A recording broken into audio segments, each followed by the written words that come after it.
మౌన పోరాటం మౌన పోరాటం.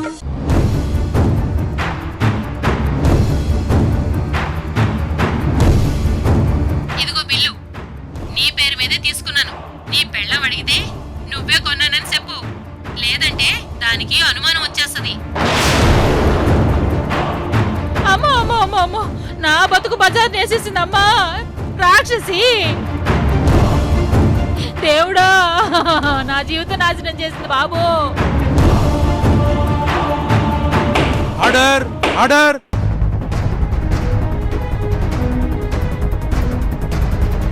దుర్గ గారు, మీరు కంటిన్యూ చేయండి. Thank you your honour. Your honour, ఆ రోజు నా కోడల్ని కాపాడుకోవడానికి వెంటపడి వెళ్లిన నాకు రవి గెస్ట్ హౌస్ కి వెళ్లగానే ఓ 20 అడుగులు వెనక్కి వేసేసరికి ఒక మంకీ క్యాప్ వేసుకున్న పర్సన్ స్పీడ్ గా పారిపోతూ నన్ను గుద్దుకున్నాడు. నేనతన్ని పట్టుకున్నాను. అతను తప్పించుకోవడానికి ప్రయత్నిస్తుంటే అతని మెళ్ళోని గొలుసు నా చేతికొచ్చింది. అతని షర్ట్ జేబు చిరిగిపోయి ఆ జేబులో ఉన్న బంగారం షబ్బిల్ దూరంగా పడిపోయింది. అతను పారిపోయాడు. ఆ తర్వాత నేను మళ్ళీ వాచ్మెన్ కి తెలియకుండా ఆ గెస్ట్ హౌస్ లోకి వెళ్లి అంతా వెతికితే ఆ బిల్ దొరికింది.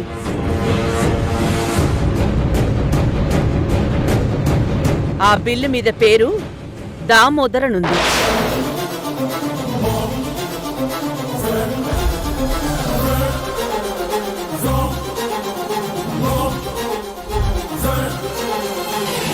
అంటే అంతకుడు దామోదర్ అని మీ ఉద్దేశమా? ఉద్దేశం కాదు యువర్ ఆనర్, నిజం. ఆ బిల్లు మీద లోగో, బంగారం గొలుసు మీద లోగో ఒకే షాప్ది.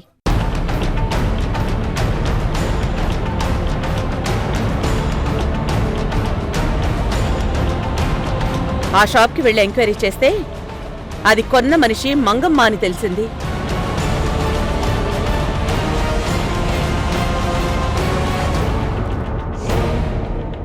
ఆ తర్వాత మంగమ్మ ఇంటికి వెళ్ళాను. మంగమ్మ, మంగమ్మ. ఏంటమ్మా, మళ్ళీ మళ్ళీ నా ఇంటికి ఎందుకు వస్తున్నావు? మా ఆయన పోయిన బాధలో నేనుంటే నువ్వు వచ్చి నన్నెందుకు బాధ పెడుతున్నావు? నా కోడలు నీ భర్తని చంపలేదని చెప్పడానికి వచ్చాను. ఏంటి, నీ కోడలు చంపలేదా? మరెవరు చంపారు? అక్కడ వీడియోలో అంత ఇదిగా కనిపిస్తుంటే నువ్వు బుకాయిస్తావేంటి? అంటే నీ కోడల్ని ఈ కేసులోంచి తప్పించేద్దామని చూస్తున్నావా? లేదు, అసలు నేరం చేసిన మనిషిని పట్టుకుని పోలీసులకి అప్పచెప్దాం అనుకుంటున్నాను. అసలు మనిషా? నీ కోడలు నా మొగుడిని చంపితే ఎవడో మగాణ్ణి దీంట్లో ఇరికించేద్దామని పన్నాగం పన్నావా? అంటే నాతో పోలీసుల ముందు నా మొగుడిని చంపింది అవంతి కాదు, ఎవడో రౌడీ ఎదవా అని నాతో చెప్పించాలనా? నీ భర్తను చంపింది అతని శత్రువులని నా అనుమానం. శత్రువులా? నా మొగుడికి శత్రువులెవరు లేరమ్మా. అడు బంగారం లాంటోడు. చంపింది నీ కోడలే. నీ కోడలికి శిక్ష పడాలి. నీ భర్తని చంపిన మనిషి ఒక రౌడీ అని నా డౌట్. రౌడీనా? ఎవరా రౌడీ? ఆడెవడో నాకు తెలీదు. ఆడికి నాకు ఏ సంబంధం లేదు. అసలు నువ్వు ఏమనుకో నా ఇంటికి వచ్చావు? నువ్వు బయటికి పోవుందు. లేదు, నేను చెప్పేది వినమ్మా. ఆ రోజు నన్నొకడు గుద్దేసి పారిపోతుంటే పట్టుకున్నాను. అసలు అతను అక్కడెందుకున్నాడు, ఎందుకు పారిపోతున్నాడని ఎంక్వైరీ చేస్తే అతను ఒక రౌడీ అని తెలిసింది. అతనికి నీకు ఆడికి నాకు ఏ సంబంధం? మా ఇద్దరి మధ్య ఏం లేదు. ముందు నువ్వు బయటికి పో నువ్వు. ప్లీజ్, నేను చెప్పేది వినండి. పో బయటికి. నీకు నా ఇంట్లోకి వచ్చే అర్హతే లేదు. అయ్యో, అది కాదమ్మా, నా మాట వినమ్మా. నీ భర్తను చంపింది నీ కోడలే. దానికి శిక్ష పడాలి. ముందు ఇక్కడి నుంచి బయటికి పో. అయ్యో, అది కాదు. అరే, వెళ్ళు.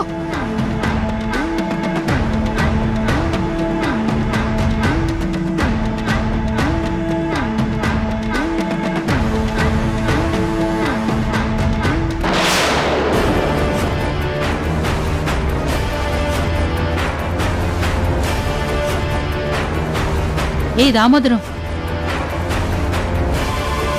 ఆ అవంతి అత్త ఇక్కడికొచ్చింది. అదేరా మా ఇంటికొచ్చింది.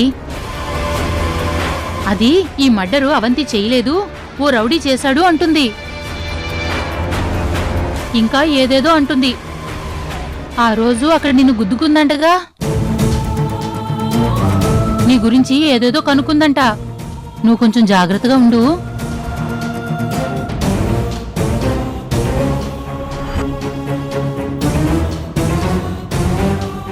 అది నేనే అని కనిపెట్టడం ఎవ్వరి తరం కాదు. అయ్యో, వచ్చిందాయి చాలా తెలివిగలదలాగుంది. నువ్వు జాగ్రత్తగా ఉంటే మంచిది.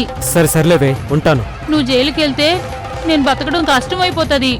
నువ్వు కంగారు పడకే నా మొగలి చిలక, నేను దొరకను.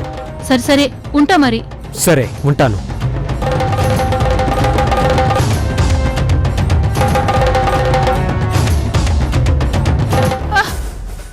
మళ్ళీ ఎందుకొచ్చావు? ఏం లేదు, నా ఫోను ఇక్కడెక్కడో పడిపోయింది. కొంచెం నీ ఫోన్ నుంచి నాకు ఫోన్ చేస్తావా? ఇదిగో నీ నెంబర్కి ఫోన్ చేసుకో. Thank you.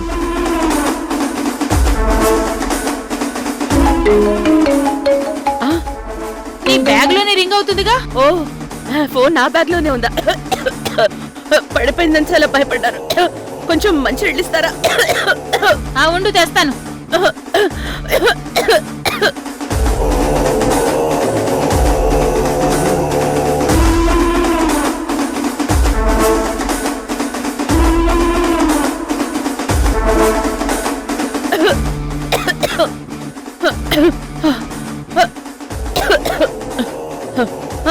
ఇదిగో తాగు. Thank you.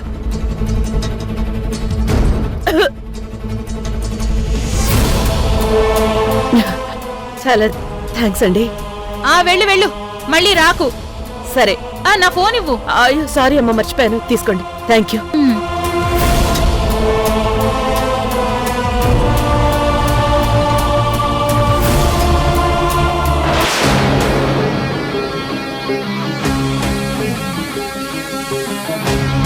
ఇది చచ్చిపోయిన గజాగాడి ఫోన్ నెంబర్. ఇది దామోదర్ అనేవాడి నెంబర్. ఈ 2 నెంబర్లని ట్రాక్ చేయించి ఇంతకు ముందు వాళ్ళిద్దరూ ఫోన్లో ఏం మాట్లాడుకున్నారో తెలుసుకోవాలి. కాల్ రికార్డింగ్స్ తీసుకుంటే తెలిసిపోతుందమ్మా, కానీ ఒక్క విషయం నాకు అర్థం కాలేదు. ఈ గజాబారి నంబర్కి దామోదర్ అనేవాడి నంబర్కి ఏంటి లింక్? అది తెలుసుకోవడానికే ట్రాక్ చేయమంటున్నాను. అంటే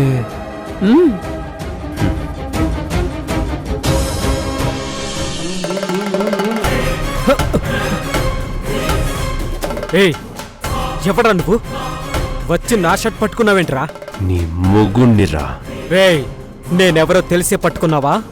నా పేరు దామోదర్. దామో, ఈ పేటకి మొత్తం నేనే రౌడీ. రై, నువ్వు పేటకి రౌడీవి. నేను నీలాంటి కొంతమంది పేట రౌడీని కంట్రోల్ చేసే ఏరియా సిఐనిరా. పోలీస్వా? మరి రౌడీలకి మొగుడు పోలీస్ కాక ఇంకెవడరా? సార్, ఆయన మీరిక్కడికి ఎందుకు వచ్చారు? నన్నెందుకు పట్టుకున్నారు? నేనేం నేరం చేయలేదే. నేరం చేయకుండా గజ చచ్చిపోయిన చోట నువ్వెందుకున్నావు దామోదర్? నేనా? నేను అక్కడెందుకుంటాను సార్? ఆహా, అక్కడ లేకుండా ఇంకెక్కడున్నావు దామోదరం?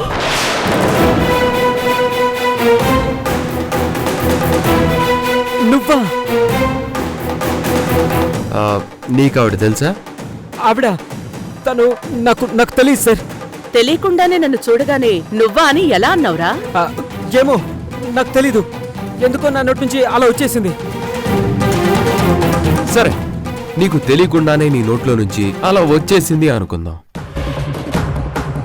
మరి నీ ఫోన్లోకి గజా భార్య ఫోన్ నంబర్ కూడా తెలియకుండానే వచ్చేసిందా? నా ఫోన్లోనా? గజా పిల్ల నంబరా?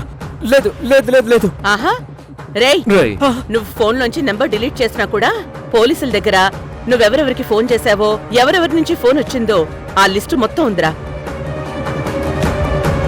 ద్వారకా, గజా భార్యతో మాట్లాడినా ఆ వాయిస్ రికార్డ్ వినిపించు. రై, నా ఫోన్లోనే నీ డేటా మొత్తం సేవ్ చేసి ఉంచానురా. ఇదిగో విను.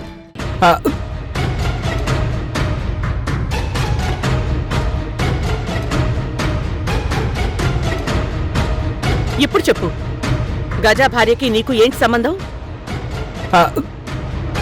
గజానెందుకు చంపావు? నీ నోటితో నువ్వు చెప్తే నేరం ఒప్పుకున్నందుకు శిక్ష తక్కువ పడే అవకాశం ఉంటుంది. లేదు చెప్పను అంటావా, నీ ఫోన్ రికార్డ్స్ కోర్టులో చెప్తాయి. నువ్వు గజ భార్యతో గజాని ఎలా చంపాలనుకున్నావో అంతా ఈ కాల్ రికార్డ్స్లో ఉంది. ఇది జడ్జి గారికి ఇస్తే నీకు ఎక్కువ శిక్ష పడుతుంది. చెప్పు, ఏం జరిగిందో మొత్తం చెప్తావా లేదంటే? చెప్తానమ్మా, అంతా చెప్తాను. ద్వారకా రికార్డ్ చేయి. నేను గజ భార్య ఎప్పటినుంచో కలుసుకుంటున్నాం. మేమెప్పుడు కలుసుకున్నా మాకు గజ అడ్డంగా ఉండేవాడు. నేను దాని మైకుల్లో పడిపోయాను. ఆ మోజు నుంచి తప్పించుకోలేకపోయాను. ఇంకా గజ ఉంటే మేము కలుసుకోవడం కష్టం అనిపించింది. అందుకే అదే నేను కలిసి వాడిని లేపేద్దామని పన్నాగం పన్నాం. కరెక్ట్గా వాడు మీ కోడల్ని తీసుకెళ్లిపోతుంటే నేను చూశాను. అదే టైం అనుకొని వాడిని వెంబడించి మళ్ళీ వెళ్ళి వాడిని పొడిచి చంపేశాను.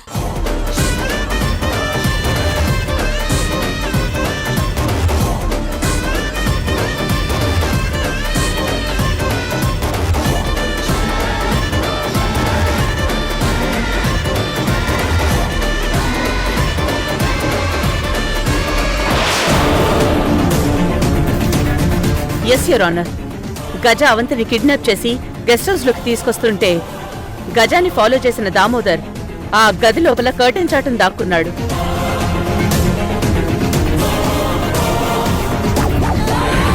గజ అవంతిని గదిలో బంధించడానికి ట్రై చేస్తే అవంతి తోసేసింది.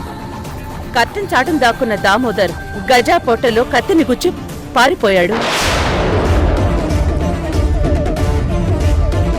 గజ ఆ పాదతో అవంతి మీద పడబోతుంటే అవంతి అతన్ని పక్కకి తోసే ప్రయత్నంలో కత్తి అవంతి చేతిలోకొచ్చింది. వాచ్మెన్ అవంతిని ఆ కత్తి లాగే టైంలో వీడియో తీశాడు.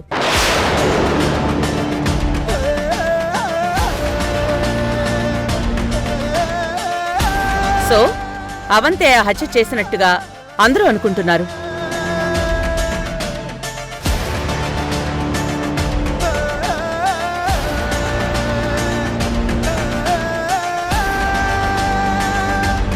That's all, Your Honor. మీ దగ్గర దామోదర్ నేరం ఒప్పుకున్న వీడియో ఉంటే ఇంతసేపు వాదించడం ఎందుకు? ఎందుకంటే కేసులో ఉన్న ప్రతి విషయాన్ని సాక్ష్యాలతో సహా వివరించకపోయి ఉంటే ఆ దామోదర్ వీడియోని ఏదో ఒక గ్రాఫిక్స్ లో చేసుంటాడని డిఫెన్స్ లాయర్ గారు వాదించే అవకాశం ఉండేది, యువర్ ఆనర్.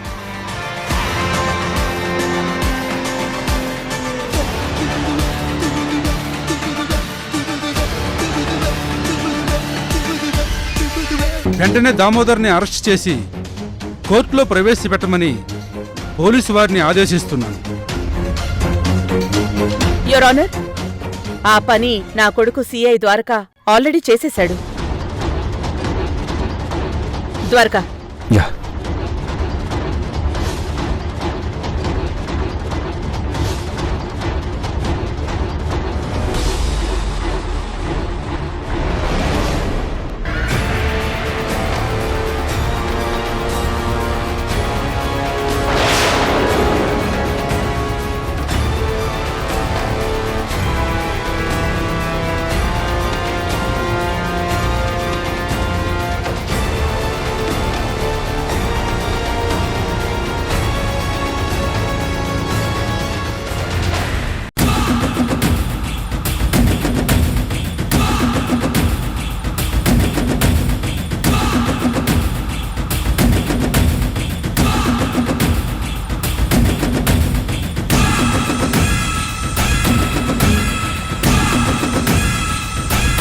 కేసు పూర్వాపరాలు పరిశీలించాక ఈ హత్య చేసింది దామోదరని నిరూపించినందున ఈ కోర్టు నేరస్తుడికి ఐపీసీ సెక్షన్ 302 ప్రకారం యావజ్జీవ కారాగార శిక్ష విధించడమైనది.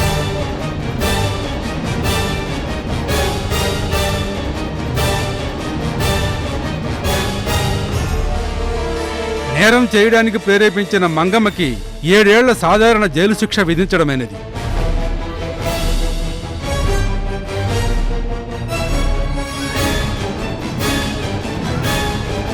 ఈ కేసులో ముద్దాయిగా ఉన్న అవంతిని నిర్దోషిగా విడుదల చేయడమైనది.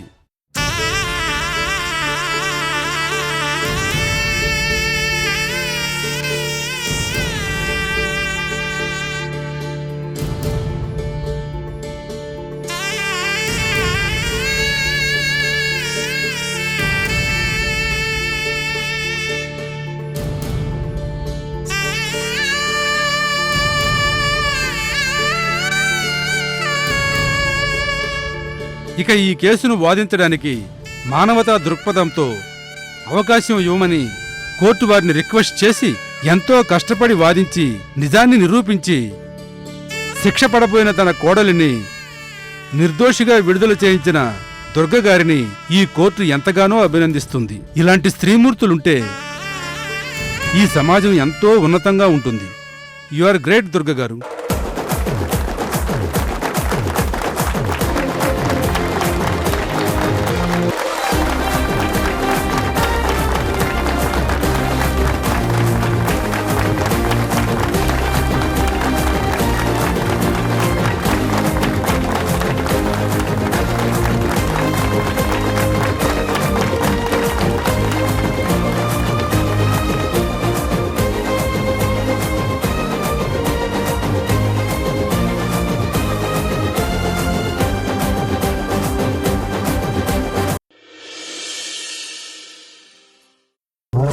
నేను ఎంతో చెప్పి చూశాను, నిజం చెప్తే అవంతక్కకి వెంటనే శిక్ష పడుతుంది అని. అయినా ఆవిడ వినలేదు. నిజమే గెలుస్తుంది, నేను నిజమే చెప్తాను అని కోర్టుకు వెళ్ళింది. అవంతి హత్య చేసిందనేది నిజం. మరి ఆ నిజం చెప్పి అవంతిని ఆ కేసులో నిర్దోషని ఎలా నిరూపించగలదు? హత్య చేసిన మనిషిని కోర్టు శిక్షిస్తుంది కదా. అవంతక్క జైలుకు వెళ్తే బావగారు బ్రతకలేరు, మొత్తం అందరం బాధపడతాము. అందుకే నేను పొద్దున్నుంచి దేవుని ఒక్కటే కోరుకుంటున్నాను, అవంతక్క నిర్దోషి అని ప్రూవ్ అవ్వాలి అని, అక్క ఇంటికి రావాలి అని కోరుకుంటున్నాను. నక్షత్ర, ప్రెగ్నెన్సీ వచ్చాక నువ్వెంత సాఫ్ట్గా మారిపోయావు. నీకు వదిన మీద ఎంత కోపమున్నా అదంతా పక్కన పడేసి వదిన బయటికి రావాలని కోరుకుంటున్నా. నువ్వు గ్రేట్ నక్షత్ర. అవునరా, నక్షత్ర చాలా గ్రేట్. తన తోటికోడల మీద కోపం మొత్తాన్ని ప్రేమగా మార్చేసుకుంది. అవంతి ఆ కేసులో నుంచి బయట పడిపోవాలని చాలా కోరుకుంది. కానీ నా ఆశ, నా కోరిక తీరలేదుగా అత్తయ్య. అక్కకి శిక్ష వేసేశారా? ఆవిడతో పాటు అవంతి రాలేదంటే దాని అర్థం అదే కదమ్మా. అయ్యో ఏమ్మా, వదినకి శిక్ష వేసేశారా? అయ్యో పాపం, ఎంత దారుణం జరిగిపోయింది. అక్కకి శిక్ష వేసేశారా? నేను అందుకే మొత్తుకొని మరీ చెప్పాను, మీరు నిజం చెప్తే అక్కకి శిక్ష వేసేస్తారు అని. ఇప్పుడు చూడండి, మీరెంత బాధపడాలి, ద్వారక బావగారు ఏమైపోవాలి. ఏముంది నక్షత్ర, 7 ఏళ్లు ఏడుస్తూ ఏదోలా కాలం గడిపేయాలి, తప్పదు. ఏడవాలి. అబద్ధం చెప్తే ఎప్పటికైనా ఏడవాలి. ఎందుకంటే మనం చెప్పిన అబద్ధాన్ని మనమే కాపాడాలి. కానీ నిజం చెప్పిన తర్వాత అదే మనల్ని కాపాడుతుంది. ఎప్పటికీ ఎప్పటికీ ఎప్పటికీ.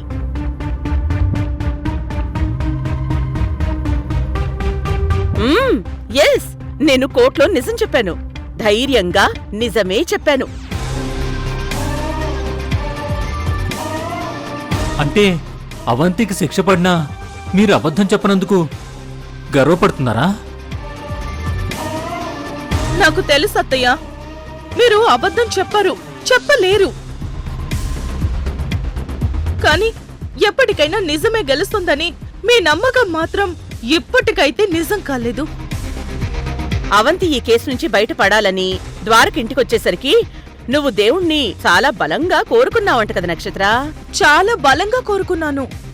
అదేంటో అవంతి మీద కోపంతో ఉన్నప్పుడు చాలా కోరికలు కోరుకున్నావు. అవేవి దేవుడు తీర్చలేదు. ఇప్పుడు పాపం అవంతి మీద ఎంతో ప్రేమతో నువ్వు కోరుకున్న కోరికని తీర్చేశాడు.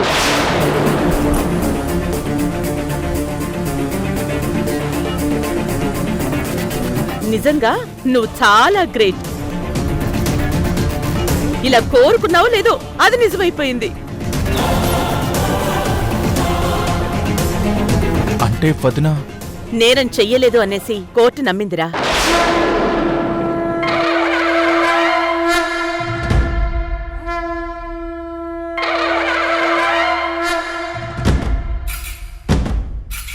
అవంతిని నిర్దోషిగా కోర్టు విడుదల చేసింది.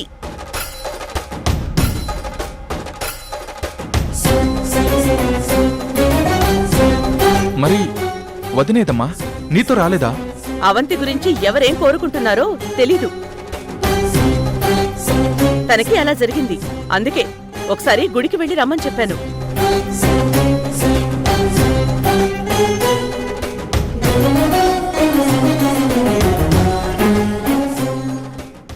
పొద్దున నేను కోర్టుకు వెళ్తున్నప్పుడు మహేంద్ర క్యాబ్లో వెళ్తున్న నన్ను చూసేశాడు.